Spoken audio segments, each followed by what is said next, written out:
সুপ্রিয় শিক্ষার্থীরা, আসসালামু আলাইকুম ওয়া রাহমাতুল্লাহ। সবাই কেমন আছেন? আশা করি সকলেই ভালো আছেন। 2025 সালে যারা এইচএসসি পরীক্ষা দিয়েছেন, যাদের পরীক্ষা খারাপ হয়েছে, যারা ফেল গিয়েছে, যারা মান উন্নয়নের জন্য পরীক্ষা দেবেন, তোমরা কোন সিলেবাসে পরীক্ষা দেবে, এসব বিষয় নিয়ে অনেকেই প্রশ্ন করেছিলেন। আজকের এই ভিডিওতে আমরা এসব বিষয় নিয়ে আলোচনা করব। দেন তোমাদের যাদের পরীক্ষা খারাপ হয়েছে, তোমাদের মন খারাপ করার কিছু নেই। আল্লাহ তাআলা যেটা করে সেটা ভালোর জন্য করে। নিশ্চয় আল্লাহ তাআলা সর্বোত্তম পরিকল্পনাকারী। তুমি যদি এই বছর কলেজে যেতা, হয়তো তোমার একটা বিপদ হতে পারতো। আল্লাহ তাআলা সেই বিপদ থেকে তোমাকে মুক্ত করছে। দেন তুমি যদি নিশ্চয় আল্লাহ তাআলা সর্বোত্তম পরিকল্পনাকারী, এটা যদি মনের ভিতরে ধারণ করতে না পারো, তাহলে আজকে এই ভিডিও তোমার দেখার কোনো প্রয়োজন নেই। কোনো দেখার প্রয়োজন নেই। তুমি ভিডিওটা স্কিপ করে চলে যেতে পারো।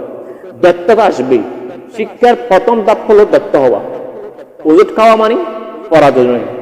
তুমি যদি কোথাও যাও বা বাজার যাচ্ছ, তোমাকে বাড়ি থেকে বাজার করার জন্য বাজার পাঠা হচ্ছে, তুমি যাওয়ার পথে ওষুধ খাওয়ার পর তুমি পড়ে গেছো, পরে তুমি উঠে দাঁড়াবে না, সেখানে বসে থাকবা। তোমাকে অবশ্যই উঠে দাঁড়াতে হবে। জীবনটাকে এত মূল্যহীন ভাবলে চলবে না। তোমার জীবনটাকে তোমাকে গুরুত্ব দিতে হবে। তোমার ব্যর্থতাগুলো তোমাকে খুঁজে বের করতে হবে।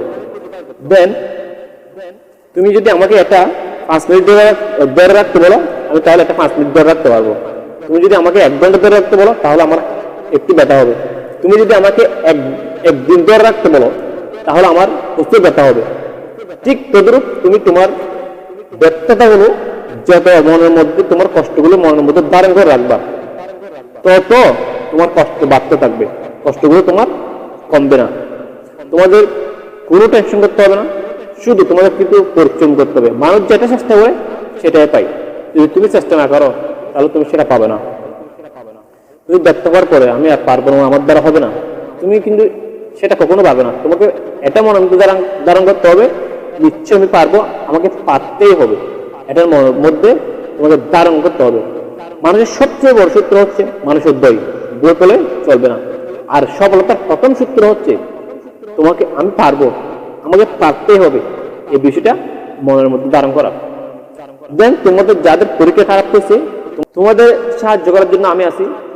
আমাকে পার্সোনালি তোমরা হোয়াটসঅ্যাপে নক দিতে পারো, ভাই আমার এই সমস্যা, আমি এটার সমস্যা, সেটার জন্য আমার তুমি ব্যর্থতাগুলো খুঁজে বের করবা, তা আমার সাথে শেয়ার করবা। আমি তোমাকে, তুমি কোন বিষয়ে এগিয়ে যাবা, তোমাকে সেভাবে গাইডলাইন দেবো ইনশাল্লাহ। একদম কমতি রাখবো না। তোমরা যদি তোমাদের সিলেবাস কিভাবে পরীক্ষাটা অনুষ্ঠিত হবে, তোমাদের এসএসসি যারা ফেল গিয়েছেন, যারা মনোনয়ন পরীক্ষা দেবেন, সে সংক্রান্ত নোটিশ অলরেডি শিক্ষা বোর্ড প্রকাশ করে ফেলছে অনেক আগেই।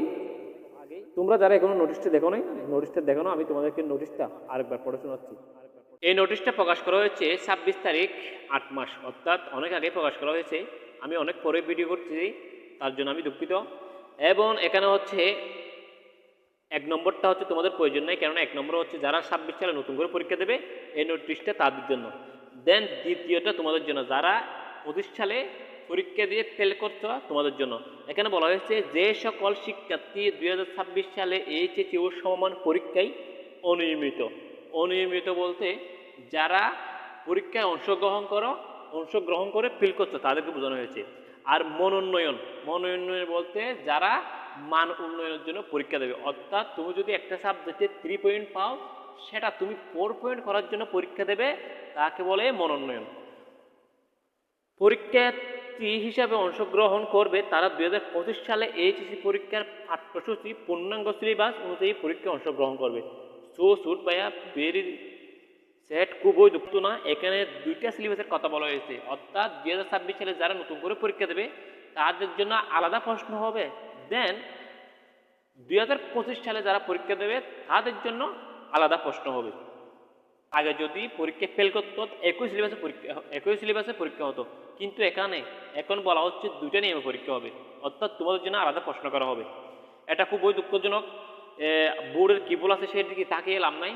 তোমাদের ভিতরে কি ঘাটতি আছে, তোমাদের ফুল সিলেবাসে কিন্তু পরীক্ষা হবে, একটা চ্যাপ্টারও বাদ যাবে না।